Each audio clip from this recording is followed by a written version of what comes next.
What is up, everybody? Welcome to Outside the Cage. We are live here. I'm your host, Jalen, with my brother Eric. How we doing? Doing great, man. Little recovery mode from St. Patty's Day weekend. Can't lie, it got the best of me this year. But we'll bounce back. We'll be ready for the summer holidays. And I'm a little baffled, to be honest, about this title fight announcement we got for UFC 301. Alexandre Many Men Pantoja. He's been winning us a lot of money lately, taking on a newcomer, an unknown in this division, Steve Astro Boy Urseg. What was your initial reaction when you saw this fight? I mean, a lot of people were expecting Mokaev or Albazi. Um, just weird. Um, I don't know. I think I thought I missed something. Obviously, I obviously heard of him before. I was kind of exaggerating when I told you I've never heard of this guy, but obviously, I've heard of him, but I never heard of him in the realm of like a title shot or like a big time fight. I've heard of him, but I couldn't tell you the last time he fought until obviously he had the big knockout. But I don't know, one of the weirdest kind of title out of the blue. I mean, gotta be most ever. Like I don't know. Yeah, it was a lot more common back in the day for guys to get a title shot off of almost zero UFC fights. I mean, Anderson Silva hadn't fought in the UFC. Rampage had one fight. Gilbert Melendez hadn't, but they were all champs from other organizations, and the UFC wasn't what it is today. Anyway, though, Steve Urseg, he's coming in. They have some early odds out for this one. Pantoja's opening at around minus 280 on FanDuel. I feel like that might change a lot, though, once the other books get out there, make their odds. Bet it now if you like that. Bet it now. Yeah, I think that'll move towards Pantoja even more. But Urseg's 28 years old. He's 3-0 in the UFC. I think that's the craziest thing right here. His best win is against Matt Schnell. He had a nice knockout a couple weeks ago. I'll play it real quick if I could find it. In the pocket, that's where he's going to have this. That'll do it, the walk-off. Yeah, so I mean, he's a clean, dynamic striker. Yeah, but it's just crazy that he's getting a title shot. Man, the new graphics are really looking nice. We upgraded. Did we get any backstory of why or how? So Pantoja had an interview, just a quick couple of comments. He said he had asked the UFC for some fresh blood, a new opponent, not Royval, not Moreno.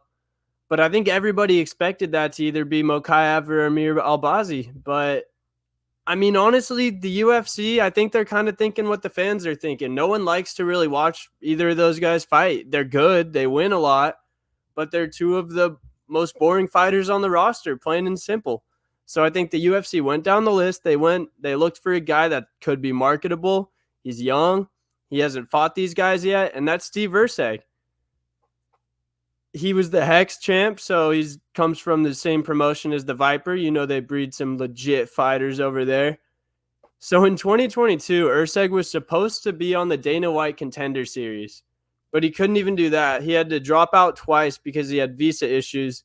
And you fast forward 2 years later, and he's fighting for a belt. Yeah. That is insane.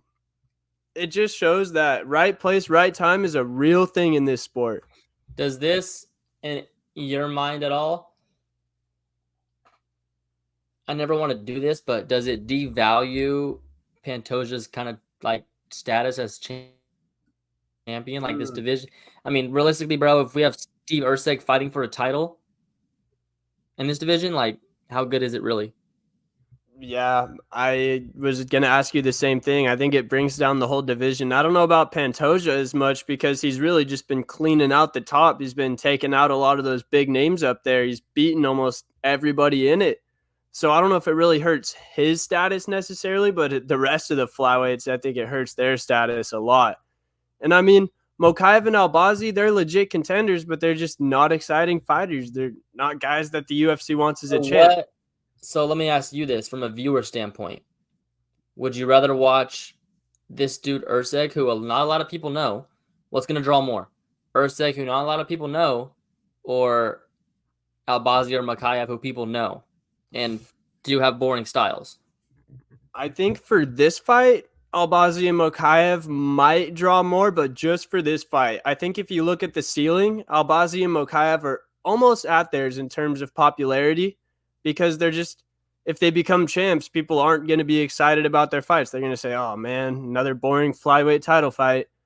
But if Usyk gets the belt, he'll be very entertaining. He'll have good striking matchups, try to keep it on the feet. And I think that's kind of what the UFC's seeing. And Pantoja's going to beat any of these guys most likely. So it's just kind of a good fallback because if Albazi or Mokaev became the champ of flyweight, it would lose any hype and any steam that it has right now. There's not exciting, marketable fighters, in my opinion. Yeah, I agree. One thing that does make this card interesting, Jose Aldo is back in the UFC. Kind of crazy, kind of bizarre. I kind of thought he was someone who was retired for good. But again, when it's Brazil, you never know. So what was your reaction? What did you think? Man, 37 years old. I was surprised like everybody else when I saw it. I don't think Jose Aldo's broke or anything like that. He made a lot of money in his day. He was on a 3-fight win streak before that fight against Merab, where it was a pretty close fight. I think he looked better against Merab than anybody else has lately. I don't know if he's necessarily looking at another title, though, to be honest, because he had already had 3 boxing matches since he'd been retired. One of those was against Jeremy Stevens. The other 2 weren't notable fighters. But I think he might just be kind of trying to fight out his contract in the UFC, get that one more done so he's not tied in anymore, and then he can go crush his fans. I think it's just a Brazil thing. He's not coming back for like a title run. No. He's come back to fight in Brazil. Yep. Kind of worries me. Maybe it's I don't know. Like you said, it could be to fight out the contract, or it could be he needs the money. Hope it's not that, but yeah, I think it's most likely the contract because he could go fight in Saudi Arabia after this and fight somebody half the skill of Jonathan Martinez and whoop him and maybe even make more money doing it. Do you have a line for that? No, I was looking. I didn't find one yet. There might be one as we speak, though, because this is such recent news. But Jonathan Martinez is a scary, scary fighter for anybody, but he does have a good style for Aldo. 2 of his last 3 wins have been by leg kick TKOs. Martinez and Edson Barboza are the only fighters in UFC history that have multiple leg kick TKOs. So this guy is just one of the best leg kickers in the whole promotion. And if you've ever watched Jose Aldo fight, you know that is his absolute bag. Checking leg kicks, throwing them, just kicks in general. He was a great soccer player as well. So this one's very interesting to me. I'm curious to see the line. If you had to guess what the line would be, what would you say? Martinez minus 200, 225? Yeah, I'd say so. He's just good right now, dude. 6-fight win streak. They're throwing Aldo into the deep end. They easily could have given him a vet in that division that's not a legit, step up, I guess, or a guy that's going to move you up. But it is interesting because he is fighting somebody that would propel him right back into the mix if he wins. Yeah. Interesting to see what obviously his plans are for. I know that crowd's going to be rocking for him, though. Mm-hmm. Hopefully. Last time that crowd was absolute shit. I think that's part of the reason that this card is what it is, too. Yeah.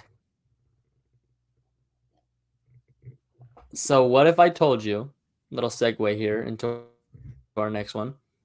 What if I told you that Jose Aldo fights in the UFC before Conor McGregor does in 2024?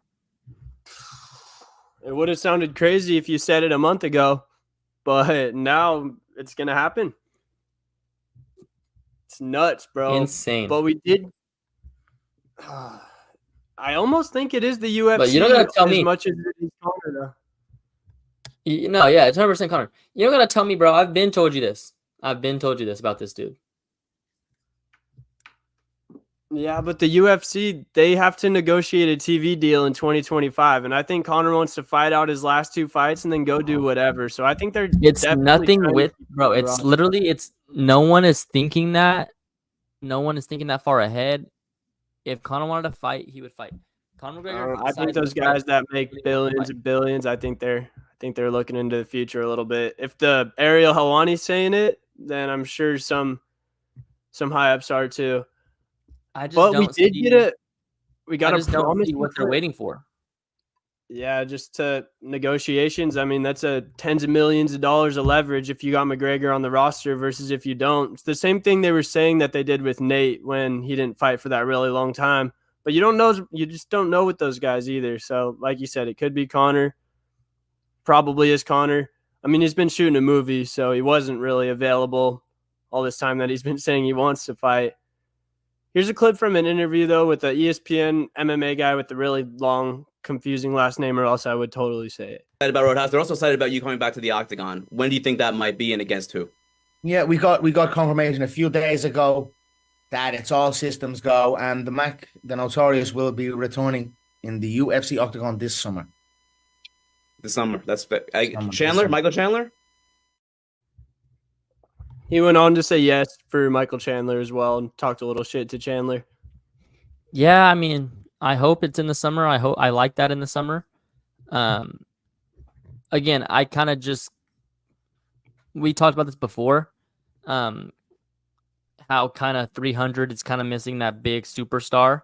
It's a really good card top to bottom, 1,000%, but it's kind of missing that big superstar. And I kind of thought about like, well, if Conor was ready, they'd for sure put Conor on there. But then your counter was people are going to watch 300 either way, so why waste Conor on 300? But I'm in the boat where it's like I believe Dana 1,000% wanted to make a splash and like wanted Conor, wanted Izzy, wanted John Jones. That's just who Dana is. So yeah. I don't think Conor's ready right now. So if he's not ready right now and it's March, he's going to be ready in 2-3 months. That's a tough one. I think International Fight Week is June 29th right now. He'd be fighting either last weekend of June, first weekend of July. So we'd have about, 3.5 months to get ready. That's a camp right there. So he would have to start after this week. Hopefully that's the plan. I mean, it lines up. He does this movie premiere thing. I think the movie comes out either tomorrow. It comes out the 21st. So Thursday or some shit. Does that premiere stuff, walks the red carpet, and gets back. He said, it's going to be home, gym, home, gym, home, gym. That's all it is for the next 3 months. So I really hope he's right. Are you still leaning towards Conor in that fight versus Chandler?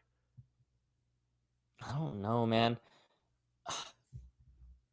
I mean, obviously, they live different lives, but you got to think Chandler's been off too. But I just really think whether he's coked out, whether I just got to believe that Conor's a world-class striker. Like, that never goes, I don't think. If you ask me right now if I had to bet it, I don't know. I want to say Conor because I think Conor's in this style, in this matchup, he can definitely win this fight. It's a favorable matchup for him. I don't know where his head's at. I don't know. I mean, every time Conor gets in the octagon, he's ready to go. He's a gamer, but I just can't trust myself betting on him at this moment. You spoke the words from my mouth. I believe stylistically it favors Conor. I think he's the better, sharper fighter than Chandler, but Conor's been partying, Chandler's been training. And I think there is something true about the game passing you by if you're away from it for this long. We kind of saw it in the second Dustin Poirier fight when Dustin messed him up with those leg kicks. And I remember Joe Rogan was saying, this wasn't that big of a thing when Conor was at the top last time he was here, but the leg kicks have really come on in the last year or two. And that was back in 2020, something like that. So there's going to be other small things like that all those fighters are in the gym working on every day, watching film on, where Conor's been on the sidelines. So even if Chandler hasn't been fighting, he's still been in the mix, not letting. Yeah, and one thing I would say about that too as well is I think Conor stays in shape. Obviously, he looks good. Whether it's natural or not, but I would say that Conor probably hits mitts probably at least once a day. I would imagine so. But how much is he wrestling and grappling in a full camp? That could benefit Chandler as well. And we're assuming Chandler's going to do what he's done in all of his other UFC fights. If he did go wrestler Michael Chandler style on McGregor, that would make it a very difficult matchup. Not even for the submission threat, just tiring him out, making him defend those takedowns, work back to his feet. I don't think Chandler does that. I think the new Michael Chandler wants to put on a show. You obviously saw him versus Gaethje. He wants to stand and bang. He wants those wars now. Especially you get him in a fight versus Conor McGregor, who he's been waiting for. He put all his eggs in the basket for this one. He's not going to go in there and shoot for a takedown. He's going to get in there and they're going to be in the pocket. They're going to throw, which is why I like Connor in that. You have to like Connor in that. But you just don't know what Connor is at mentally and physically. That's why I like Sugar so much. We know that he's going to show up locked in and that he's been doing everything he needs to. We know we're going to get the best version of him, but with Connor, you just do not know. And for this next one, back in the Apex, to be honest, we're not very dialed in on this one. We've got Rose Namajunas. Watch the March Madness and rewatch the fights after. Yeah, maybe put it on the laptop. laptop. On a UFC podcast, but that's the move. That's why you got to mess with us. We're honest. We're not going to come on here and give you some bullshit. We're going to say how it is. So, do you like somebody in the main event this weekend? Do you like Doug Rose? I probably like Rose Namajunas here by decision over Amanda Ribas. I just think Rose is the better fighter here at this point. You never know with Rose, bro. If you can get Rose locked in, I mean, she's on a 2-fight losing streak. But if she's locked in, ready to go, I mean, I like her versus a lot of people, but Amanda Ribas coming off a knockout win and a knockout loss, so she might go in there and stand and bang a little bit, but I think the safe money here is Rose by decision. I like that. I just don't like betting on Pat Barry, though. I think Rose is one of the best, most skilled fighters in the whole entire women's UFC 3 divisions, but Pat Barry is just a bad Pat Barry's lost her a lot of fights. If she only trained with Trevor Whitman and Gaethje and Kamaru and had them in her corner and only them in her ear, her career and legacy would look a lot different right now. I agree. One fight I'm also excited for on this card, we've got Cameron Simon taking on Peyton Talbot. Interesting matchup here. Talbot, good grappler. Simon, good striker. 2 young bantamweights. 23 for Cameron Simon's 23 years old. Peyton Talbot's 25. So I think the winner of this is really going to have a lot of hype in that bantamweight division. Yes, sir. And a couple other MMA news things going on. So Peter Yan, he got an injury in his fight against Song Yadong at UFC 299. Turns out it's pretty serious. He's got a torn meniscus, a ruptured ACL, and a groin injury. He got surgery on it either today or yesterday. Sucks for Peter because he was really starting to gain some steam after that Song Yadong win. Like you had said, he wasn't in that same boat as other people on a losing streak. He had a chance to get right back in the title mix, but now that's going to get put on hold, unfortunately.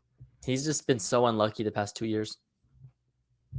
The one fight he wins, he kind of loses it because he can't fight for another year. Then he gets bad matchups. It's been tough for him. Mm-hmm. And then Marvin Vettori is out versus Brendan Allen on April 6th. Chris Curtis hops in instead. I still think that's a good matchup. I was excited to see Brendan Allen against a very, very good wrestler in Vettori.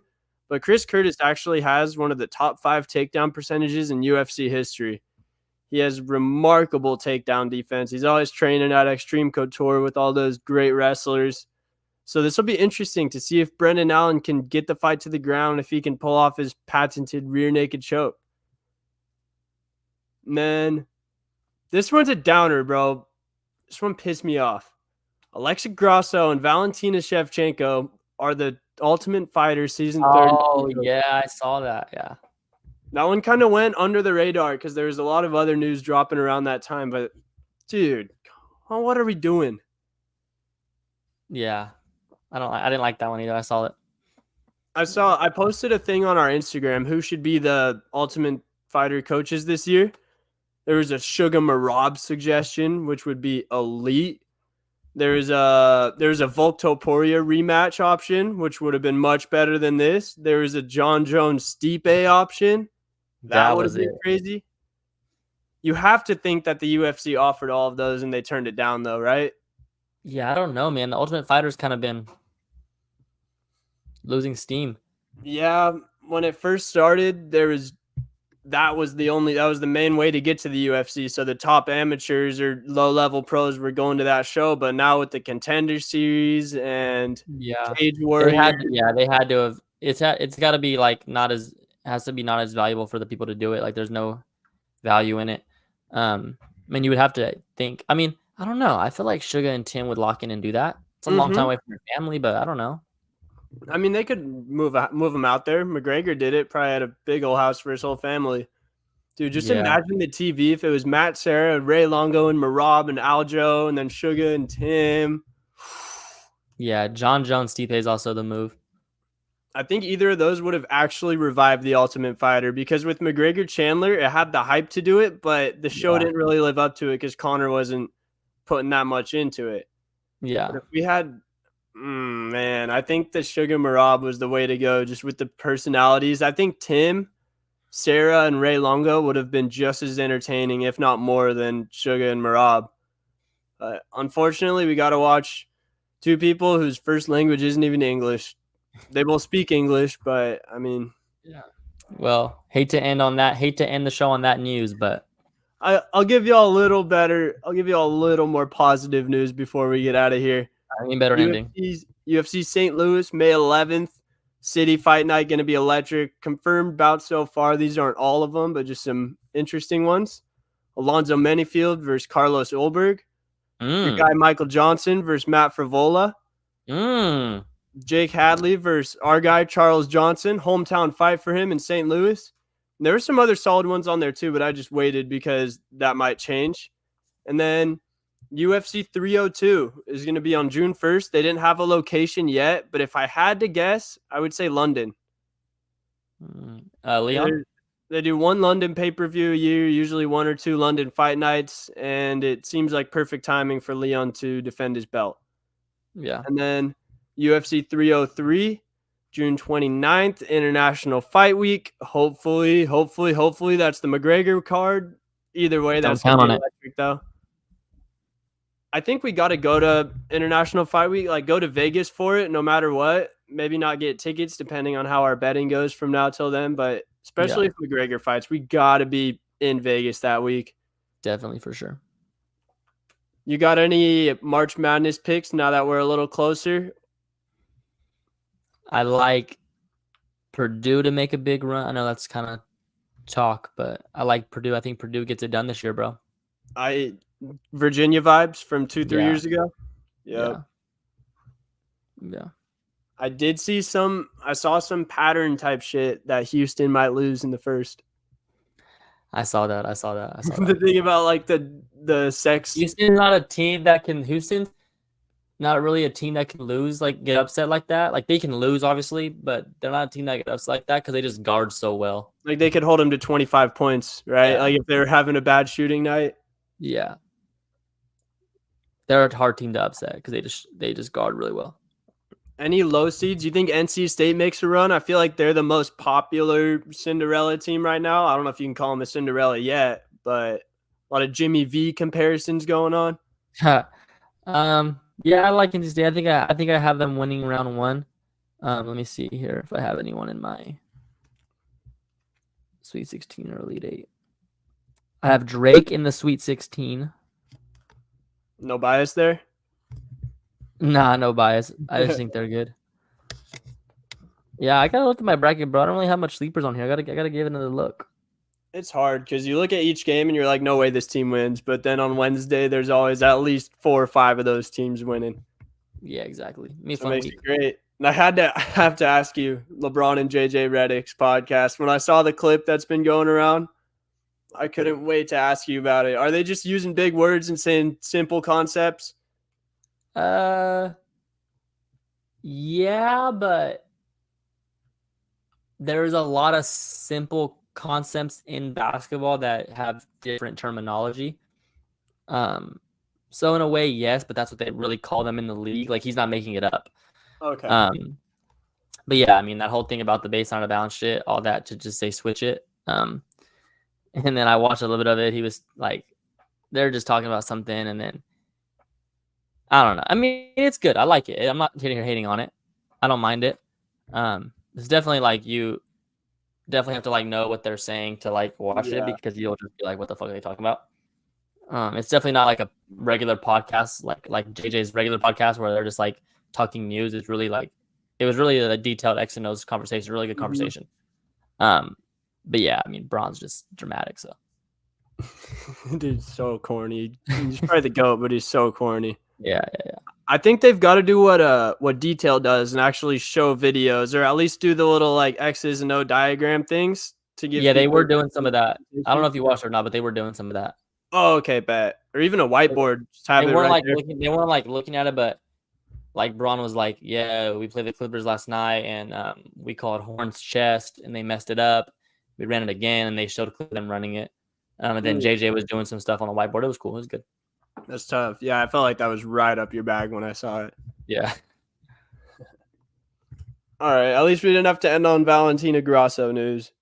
Yes, sir. And we'll see y'all next week. We may or may not get some bets up. Maybe we'll get crazy and put some March Madness bets on the outside the cage page just to raise people's bankrolls. And we will see y'all next week. Doses.